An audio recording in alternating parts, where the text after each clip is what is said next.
The morning Marcus Webb discovered tire tracks gouged deep into his private dirt road, he knew his peaceful retirement in the Louisiana bayou was about to become significantly less peaceful. Standing barefoot on his wraparound porch, coffee mug steaming in the humid dawn air, he stared at the fresh ruts carved through what had been pristine gravel just yesterday. 23 years of military service had taught him to recognize the signs of an invasion, and this qualified. Marcus had purchased his 5-acre slice of swampland paradise specifically for its isolation. The property sat at the end of a winding private road, bordered by cypress trees draped in Spanish moss and punctuated by the occasional alligator sunning itself on fallen logs. His nearest neighbor lived a quarter-mile away through dense woods, and the local homeowners association had jurisdiction over the main subdivision, but no authority over his private road or property. It was perfect, or had been until someone decided to turn his driveway into their personal racetrack. The sound of roaring engines shattered the morning tranquility before Marcus could finish examining the damage. Through the trees came a bright yellow ATV, bouncing over roots and splashing through puddles, followed by the distinctive whine of another four-wheeler close behind. The lead rider wore an expensive helmet and pristine riding gear that screamed weekend warrior with more money than sense. Marcus watched from his porch as the ATVs tore down his road, sending gravel flying and startling a great blue heron from its fishing spot. The riders didn't slow down, didn't wave, didn't acknowledge his presence in any way. They simply treated his property like their personal playground. The lead rider was Derek Hoffman, though Marcus wouldn't learn his name until later. Derek served as president of the Cypress Grove Homeowners Association, a position he wielded like a medieval lord ruling over his fiefdom. At 52, Derek had the soft build of a man who confused expensive outdoor gear with actual outdoor experience. His day job involved middle management at an insurance company, but his true passion lay in micromanaging his neighbors and finding new ways to flex the limited authority his HOA position provided. Derek had discovered Marcus's road during one of his property inspection tours, unauthorized excursions where he rode his ATV through the subdivision looking for violations to report. The private road leading to Marcus's property presented an irresistible opportunity. It was well-maintained, scenic, and best of all, it connected to several trails Derek had been eyeing for months. In Derek's mind, if he could access it from the subdivision, it might as well be community property. That first morning marked the beginning of what would become a daily invasion. Derek established a routine: wake up early, load his ATV onto his trailer, drive to the subdivision's edge, and then use Marcus's road as his launching point for increasingly elaborate rides through the surrounding wilderness. Sometimes he brought friends. Sometimes he brought clients from work, selling the experience as exclusive backcountry access. Marcus tried the diplomatic approach first. On the third day of unauthorized ATV traffic, he walked to the end of his road and waited. When Derek came roaring back from his morning adventure, Marcus flagged him down with a friendly wave. "Morning," Marcus called out, projecting the calm authority that had served him well in the army. "I'm Marcus Webb. This is my property." Derek shut off his engine, pulled off his helmet, and flashed a politician's smile. "Derek Hoffman, HOA president, beautiful area you've got here. Really opens up some great riding opportunities." "That's the thing," Marcus continued, maintaining his reasonable tone. "This is a private road. I need to ask you to find another route for your ATV activities." Derek's smile never wavered, but something cold flickered behind his eyes. "Well, Marcus, I understand your concern, but I've done my research. Property access laws are pretty complex in Louisiana. Public usage can establish certain rights over time. I hate for there to be any legal complications." It wasn't a threat, exactly, but it wasn't friendly advice either. Derek was testing boundaries, seeing how far he could push before meeting real resistance. He built his entire HOA presidency on this approach: smile, cite questionable legal theories, and rely on most people's desire to avoid conflict. Marcus felt the familiar tightness in his chest that he'd experienced in Afghanistan when dealing with local officials who thought Americans were easy marks. He recognized the type: small-time bullies drunk on petty power, convinced their position made them untouchable. "I appreciate the legal insight," Marcus replied, his voice carrying just enough edge to let Derek know he wasn't intimidated. "But this road is privately owned and maintained by me. I'm asking politely for you to respect that." Derek replaced his helmet and started his engine. "I'll certainly take that under consideration," he shouted over the motor noise. "Have a great day, Marcus. Beautiful property, really beautiful." As Derek roared away, kicking up a cloud of dust and gravel, Marcus realized his peaceful retirement had just become a war of wills with a man who clearly didn't understand the difference between HOA authority and property rights. The real battle was just beginning. Derek Hoffman's interpretation of taking it under consideration became clear within 48 hours. Not only did he continue his daily ATV excursions down Marcus' private road, but he'd also invited friends to join what he'd started calling his morning patrol routes. By the end of the first week, Marcus was dealing with a convoy of 3 ATVs tearing through his property every morning at 7:30 sharp, like some kind of mechanized parade designed to wake the dead. The noise was unbearable. The pristine gravel road that Marcus had carefully maintained for 15 years now resembled a motocross track, complete with ruts deep enough to trap a small car. Worse, the ATV riders had discovered the joy of racing through the shallow water features that bordered his road, sending muddy water cascading across his property and disturbing the delicate ecosystem he worked years to preserve. Marcus had chosen this particular piece of Louisiana swampland not just for its privacy, but for its incredible biodiversity. His property served as a natural corridor for local wildlife, from the painted turtles that nested along his pond to the occasional black bear that wandered through during berry season. The daily ATV circus was turning his wildlife sanctuary into an environmental disaster zone. On Thursday morning, Marcus watched from his kitchen window as Derek led a group of 4 riders in what appeared to be some kind of organized rally. They'd set up orange cones along his road and were timing each other's runs, complete with whooping and high fives at the finish line near his mailbox. One rider wiped out spectacularly in the mud, sending his ATV sliding sideways into Marcus's carefully cultivated native plant garden, destroying 3 years of restoration work in 30 seconds. That afternoon, Marcus drove to the Cypress Grove Subdivision's community center to attend the monthly HOA meeting. He'd never been to one before, having no need for HOA oversight on his private property, but Derek's escalating behavior demanded a direct response. Perhaps speaking to Derek in front of his constituents would inject some accountability into the situation. The meeting was held in a sterile conference room decorated with motivational posters about community spirit and property values. About 20 residents attended, most looking like they'd rather be anywhere else. Derek presided from the head of a folding table, wearing a navy blazer that made him look like a small-town politician running for county commissioner. Marcus waded through 45 minutes of tedious discussion about landscaping contractors and mailbox regulations before the floor opened for new business. He stood up, introduced himself, and calmly explained the situation with his private road being used as an unauthorized ATV track.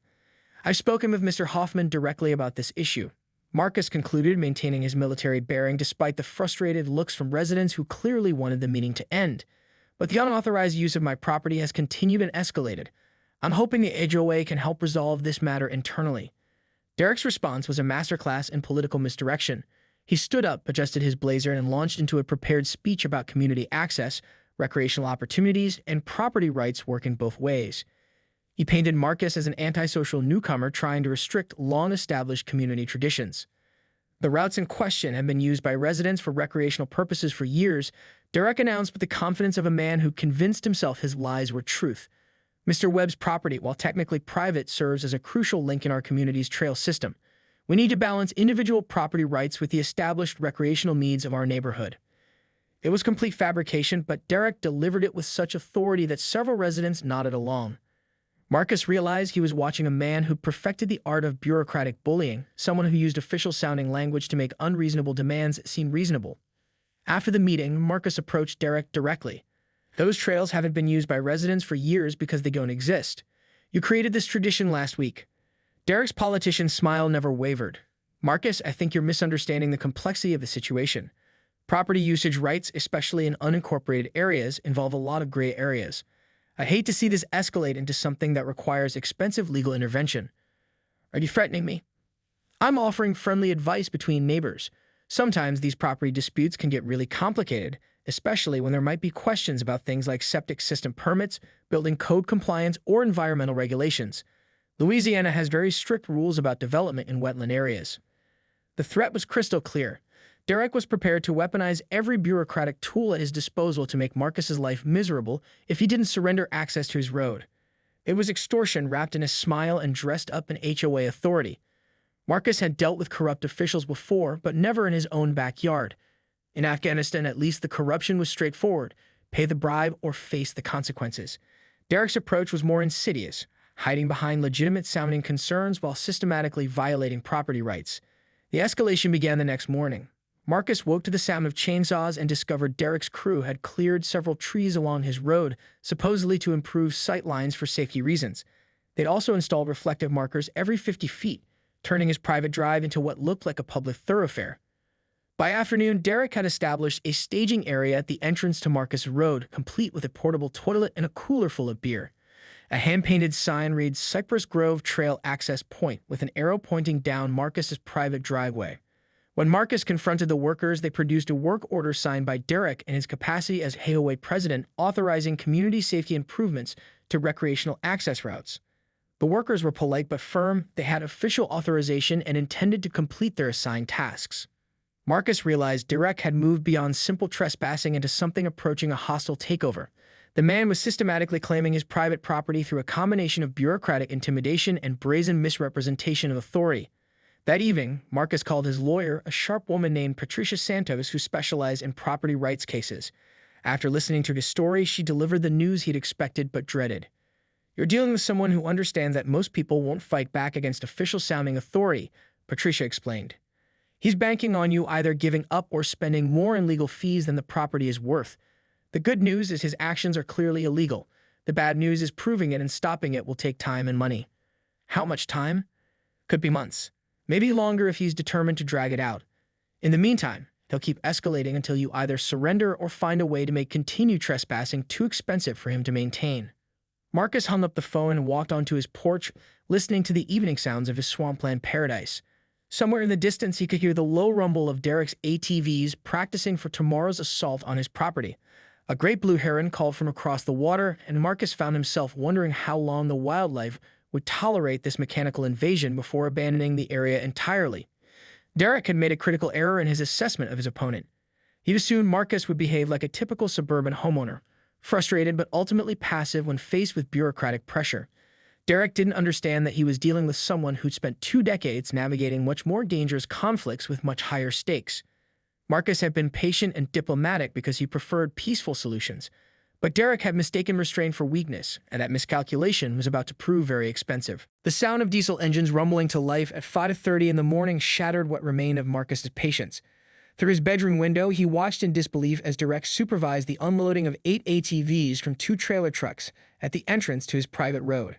A handwritten banner stretched between 2 stakes read First Annual Cypress Grove Backcountry Challenge in Derek's unmistakable block lettering.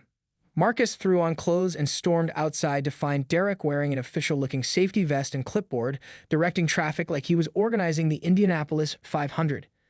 24 people milled around the staging area, some in expensive riding gear, others clearly tourists clutching rental agreements and liability waivers. "What the hell is this?" Marcus demanded, his military bearing finally cracking under weeks of escalating provocation. Derek looked up from his clipboard with that same infuriating smile. "Morning, Marcus. Beautiful day for the inaugural rally. We've got participants from 3 parishes coming out to experience our world-class trail system. This is my private property. You're trespassing, and you're charging people to trespass on my land." "Actually," Derek said, pulling out a folder thick with official-looking documents, "I've done extensive research on the legal status of this access road. Property records show historical usage patterns that may establish recreational easements under Louisiana Revised Statute 9-1101. Plus, I filed the proper permits for this event with the Parish Recreation Department." Marcus snatched the folder and flipped through pages of photocopied maps, highlighted property surveys, and what appeared to be fabricated historical documents claiming his road had been used for community recreation since the 1980s. The permits were real enough. Derek had somehow convinced parish officials that he was organizing a legitimate community event on properly authorized land. "These documents are fraudulent," Marcus said, his voice deadly calm. "And these permits are based on false information." "That's a serious accusation, Marcus. I'd be careful about making statements like that without proper legal representation present." Behind Derek, the ATV riders were growing restless. Some had paid significant money for what Derek had advertised as an exclusive backcountry adventure experience. A few were already mounting their machines, eager to begin what they believed was a legitimate recreational event. Marcus realized Derek had cornered him perfectly. If he tried to physically block the riders, he'd be outnumbered 24-1 and could face assault charges. If he called the police, Derek would produce his permits and fraudulent documentation, turning Marcus into the unreasonable party disrupting a sanctioned community event. The legal battle to prove fraud and trespassing would take months, during which Derek could continue his systematic destruction of the property. "You've got 30 minutes to get these people off my land," Marcus said quietly. "Or what?" Derek's smile widened. "You'll call the police? I've got permits, Marcus. Official authorization. What you have? Hurt feelings about sharing community resources. The breaking point wasn't the threat or the trespassing or even the environmental destruction. It was Derek's next move that pushed Marcus over the edge into a cold, calculating fury he hadn't felt since his last deployment. Derek turned to address his paying customers. Folks, we might have a small delay here. The property owner is having some concerns about our permitted recreational activity. But don't worry, I've dealt with these kinds of neighborhood disputes before. Sometimes people get territorial about community spaces they think they own exclusively. He was publicly humiliating Marcus while painting him as an unreasonable obstacle to legitimate recreation. Several riders chuckled and shook their heads, clearly buying Derek's narrative that they were the reasonable parties dealing with a difficult neighbor. One rider, a large man in camouflage gear, looked directly at Marcus. "Come on, buddy. There's plenty of swamp for everybody. Why are you being so selfish about sharing?" Marcus felt the familiar combat calm descend over him, the same mental state that had kept him alive during 3 tours in hostile territory. When dealing with an enemy who refused to acknowledge rules, you had to change the rules of engagement. 30 minutes, Marcus repeated, then turned and walked back to his house. Derek interpreted the retreat as victory. "All right, folks," he announced. "Let's get this rally started. Remember, we're showcasing the incredible natural beauty of our community trail system. Stay in formation, respect the environment, and let's show everyone what responsible recreational access looks like."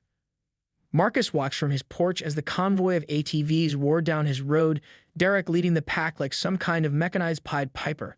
They disappeared into the cypress trees, engines echoing across the water as they began their systematic destruction of his wildlife sanctuary. While the riders enjoyed their expensive adventure, Marcus made 3 phone calls. The first was to Patricia Santos, his lawyer, authorizing her to file emergency injunctions and trespassing charges regardless of cost. The second was to the Louisiana Department of Wildlife and Fisheries, reporting unauthorized recreational activity in sensitive wetland habitat. The third call was to his old Army buddy Jake Thebeda, who now worked as a wildlife biologist for the state and specialized in ecosystem restoration projects. "Jake, it's Marcus. I need some advice about wildlife management on my property. Specifically, what would it take to establish a legitimate alligator sanctuary?" "Well, hell, Marcus, you picked the right habitat for it. American alligators are a conservation success story, and Louisiana's been expanding protected habitat programs. Why the sudden interest in gator conservation?" Marcus explained his situation while watching Derek's ATV convoy splash through the shallow waterways that bordered his road, churning up decades of sediment and destroying native plant communities. "So you want to establish a legitimate wildlife sanctuary that happens to make ATV trespassing extremely dangerous?" Jake chuckled. "I like your thinking. Thing is, alligators are already on your property. They just avoid the noise and activity. Remove the disturbance, provide proper habitat management, and they'll come back naturally. How long would that take? With the right incentives, it could be faster than you think. Alligators are territorial and protective. They don't like noisy intruders any more than you do." When the ATV rally returned 2 hours later, Marcus was waiting at his mailbox with a video camera. Derek led the group, his safety vest now muddy and his clipboard waterlogged. Several riders looked worse for wear, covered in mud and swamp water. "How was the ride?" Marcus asked, his tone conversational. "Outstanding," Derek replied, though his smile looked forced. "Really showcased the incredible recreational potential of this area. We'll definitely be organizing regular events." "That's interesting," Marcus said, still recording, "because I've just spoken with the Louisiana Department of Wildlife and Fisheries about unauthorized recreational activity in protected wetland habitat. Turns out your permits don't override federal environmental protection laws." Derek's confidence wavered slightly. "I'm sure any environmental concerns can be addressed through proper channels." "I'm sure they can. I've also spoken with my lawyer about filing criminal trespassing charges against everyone who participated in today's event. Apparently, fraudulent permits don't provide legal protection against property crimes." "Now you're being ridiculous, Marcus. And I've initiated the process to establish an official American alligator sanctuary on my property. Should be approved within the week.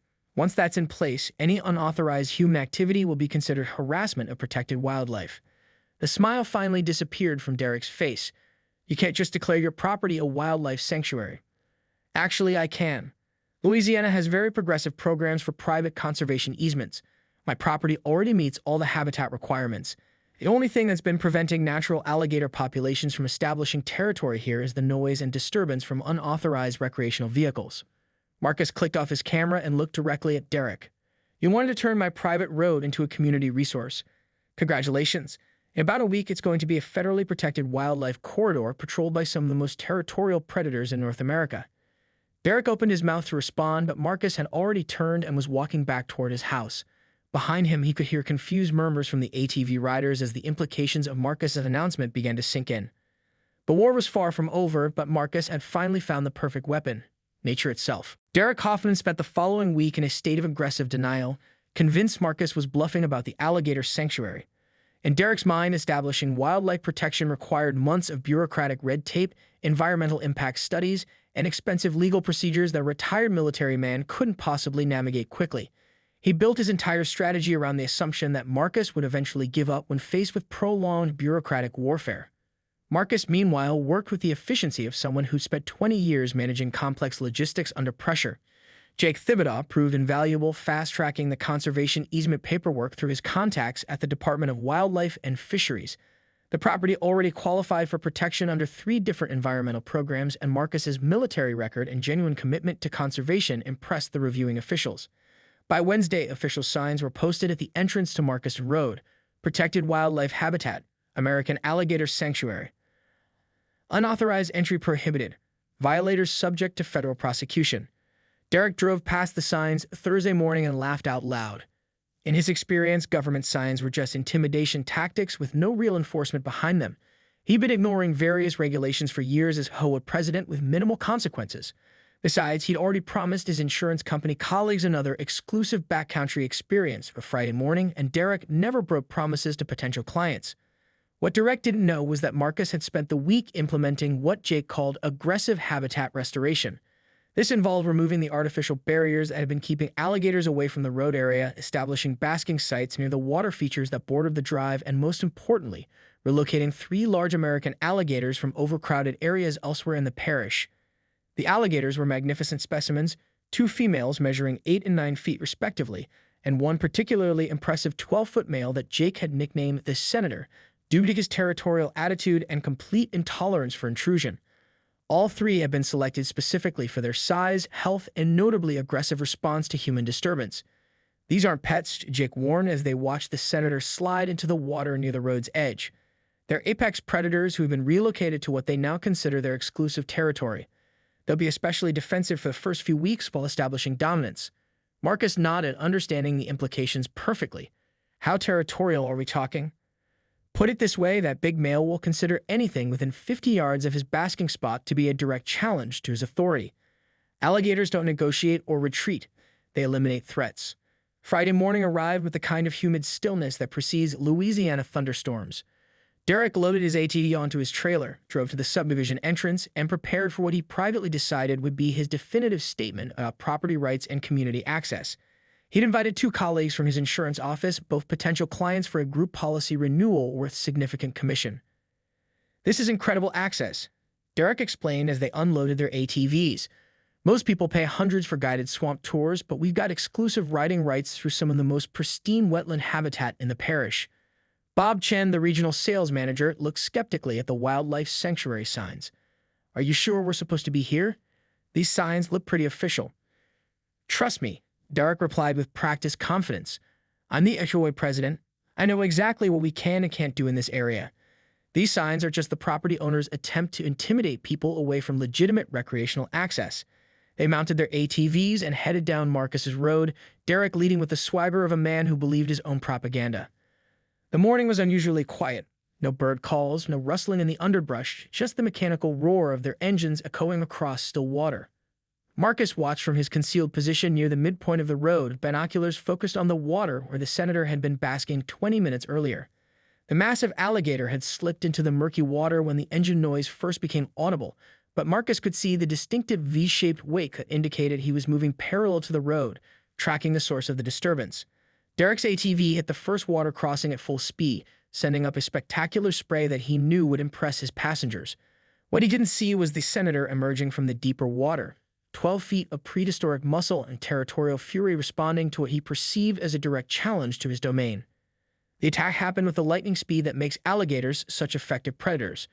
One moment, Derek was powering through 18 inches of muddy water, shouting something about authentic backcountry adventure over his shoulder. The next moment, the Senator's massive jaws clamped down on Derek's rear tire with a sound like a gunshot. Derek's ATV stopped dead, the engine screaming as the rear wheel spun uselessly in the alligator's grip. Derek himself was launched forward over the handlebars, landing face first in shallow water with a splash that sent mud and vegetation flying in all directions. Behind him, Bob Chen and the other rider had enough time to brake before reaching the water crossing. They sat frozen on their ATVs, watching in horror as Derek thrashed around in the mud while a massive alligator maintained its death grip on his vehicle. "Help!" Derek screamed, his voice cracking with terror. "Get it, OFF! Get it, OFF!" The senator had no intention of releasing his prize. Alligators don't distinguish between ATV tires and prey animals. They simply respond to intrusion with overwhelming force. The massive reptile began the classic death roll, spinning the entire ATV in a display of raw power that sent water and debris cascading across the road. Marcus emerged from the tree line, moving with calm purpose toward the chaos. He carried a long pole with a hook on the end, standard alligator management equipment that Jake had provided along with detailed instructions on safe wildlife interaction. "Stay back," Marcus shouted to the two riders still on dry ground. "Do not enter the water." Derek was scrambling backward through the mud, his expensive riding gear now completely saturated and covered in swamp debris. "Do something," he shrieked. "Call animal control. Get a gun." "This is a protected wildlife sanctuary," Marcus replied calmly, approaching the senator with the practiced confidence of someone who'd been trained in proper alligator management. Harming protected wildlife is a federal crime. Using techniques Jake had taught him, Marcus positioned the hook behind the senator's head and applied gentle pressure to encourage the alligator to release the ATV. It took several minutes of patient maneuvering, but eventually, the senator let go and slid back into deeper water, his territorial message clearly delivered. Derek's ATV was a total loss. The rear tire shredded, the frame twisted, and the engine flooded with muddy water. Derek himself was uninjured but completely traumatized, covered head to toe in swamp mud and shaking uncontrollably. "You did this," Derek screamed at Marcus, his voice hysterical. "You put that thing there on purpose." "Sir," Marcus replied with military formality, "you're trespassing in a protected wildlife sanctuary. These alligators are native to this habitat and have every legal right to defend their territory. You, however, are here illegally and have just disturbed protected wildlife." Bob Chen had recovered enough composure to process what he witnessed. "Derek, you told us this was legal access. You said you had permission." I do have permission. This is community property. You can't just put dangerous animals." "Actually," Marcus interrupted, "I can. This is a legitimate wildlife sanctuary established under Louisiana conservation law. You're not just trespassing, you're violating federal wildlife protection statutes." Marcus pulled out his phone and began recording. "I'm documenting this incident for the Department of Wildlife and Fisheries. All three of you are guilty." Marcus hadn't intended to create internet content when he recorded Derek's encounter with the senator, but Bob Chen had live-streamed the entire incident on his social media, complete with Derek's hysterical screaming and his ignominious retreat through the swamp mud. The footage spread across Reddit, TikTok, and Facebook with titles like "HOAKaren meets his match" and "Alligator enforces property rights better than police." Derek's carefully cultivated image as a competent HOA president evaporated overnight. The insurance clients he'd been courting not only refused to renew their policies but filed complaints with his company about being missiled into illegal trespassing.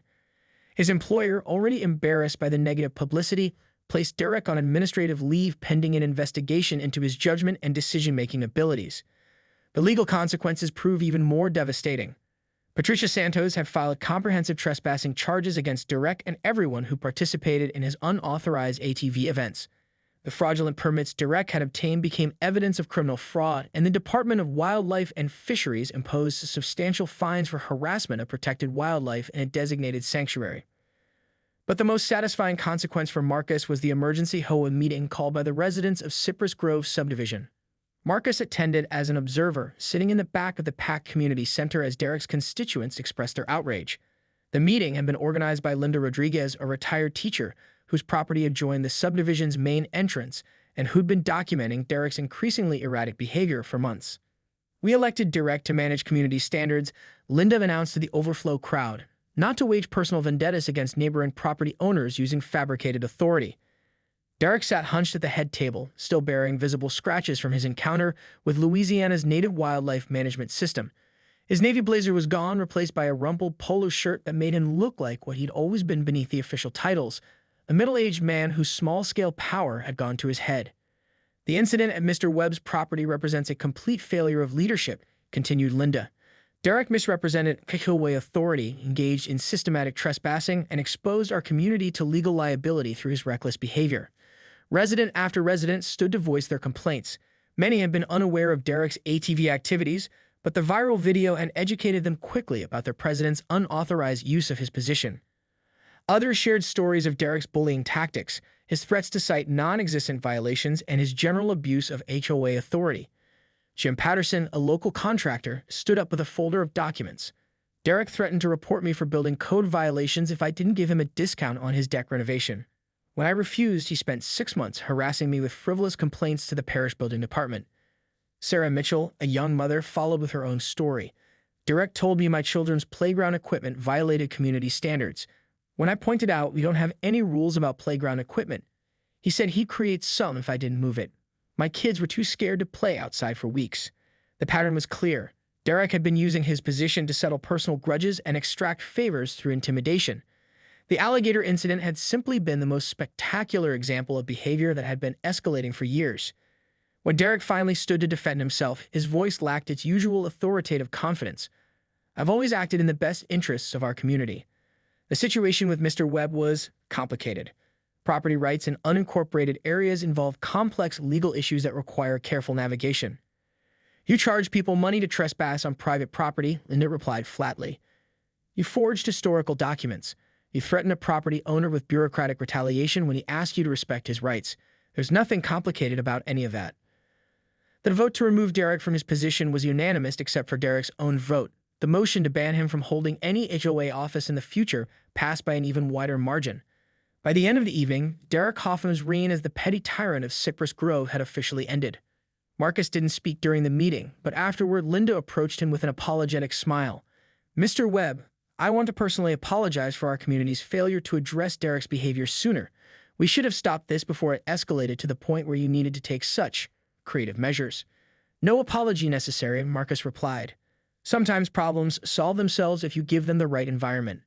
3 months later, Marcus's property had transformed into exactly what he'd always envisioned, a genuine wildlife sanctuary that served as a corridor for native species throughout the region.